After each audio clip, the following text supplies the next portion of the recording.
probably the biggest roadblock is understanding where they can bring the action, in which court continues to have jurisdiction. Because we get a lot of calls from people. We get a lot of calls from people who are not involved in the lawsuit, for example. Our firm does a lot of third-party and grandparent custody issues. And it's not unusual for, let's say there's a divorce decree in Minnesota. There is a paternal grandmother who lives in Oklahoma, and dad may live in another state but is not involved, and those grandparents want to see their grandchildren. But they have a dispute with their ex-daughter-in-law who won't let them see the children. So they come to us and they say, we want to bring a grandparent visitation motion. Where do we do that?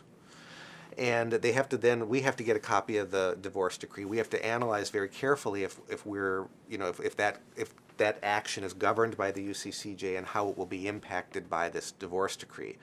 And so one of the challenges is for these outside parties to figure out, was there a court proceeding? What kind of a court proceeding? Where was it?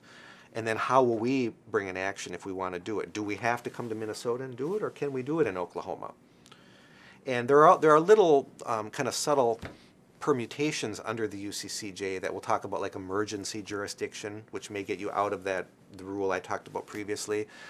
There could be, like, if you need a temporary order of some sort, or if there's some really compelling, like a child protection proceeding had been initiated in another state, for example. So all sorts of little things can come up that make these complicated, that can affect the uniform approach of these statutes, but they're sort of our starting point for analyzing these issues.